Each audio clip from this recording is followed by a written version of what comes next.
నమస్తే women development సొసైటీకి స్వాగతం। ఈరోజు వచ్చేసి టైలరింగ్ క్లాస్లో ఫస్ట్ మిషన్ తొక్కడం గురించి నేర్పిస్తున్నామండి। మిషన్ ఎలా తొక్కాలి అనేది స్టూడెంట్స్కి నేర్పిస్తున్నాము। స్టార్టింగ్ వాళ్ళు ఇట్లా తొక్కేటప్పుడు ఇట్లా వెనక్కి వెళ్ళిపోతుంది అనమాట। అట్లా కాకుండా చేతితో బ్యాలెన్స్ కంట్రోల్ చేసుకోవాలి। ఇలా తొక్కుతూ కాళ్ళు కింద ఇట్లా పెట్టేసి మొత్తం బరువు మొత్తం ఒకే వైపు తొక్కేస్తుంటారు। ఇలా తొక్కరాదు, ఇట్లయినా తొక్కుతారు లేదా ఇట్లయినా తొక్కుతారు, ఇట్లా ఇట్లా ఇట్లా అంటుంటారు। కాబట్టి అట్లా చెయ్యొద్దు, నీట్గా నిదానంగా చెయ్యి ఇక్కడే పెట్టుకోవాలి। ఇక్కడ నుంచి స్టార్ట్ చేస్తూ ఇలా వెళ్ళిపోయినప్పుడు మళ్ళీ ఇట్లా కంట్రోల్ చేసుకొని మెల్లగా మెల్లగా ఇట్లా తీసుకోవాలి।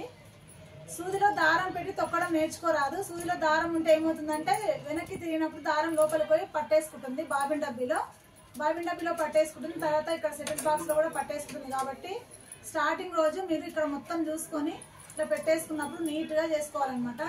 తొక్కేటప్పుడు బ్యాలెన్స్ కంట్రోల్ కాని వాళ్ళు నిదానంగా మెల్లగా ఇట్లా ఇట్లా తొక్కుతూ స్లోగా నేర్చుకోవాలి। డైరెక్ట్ ఇట్లా తొక్కేసినప్పుడు ఇట్లా వెనక్కి వెళ్ళిపోతుంటుంది, వాళ్ళకి ఇట్లా పోరాదు, మిషన్ చుట్టూ తిరిగిపోతుంటుంది। కాబట్టి నీట్గా ఇట్లా మెల్లిగా స్టార్ట్ చేసుకోవాలి।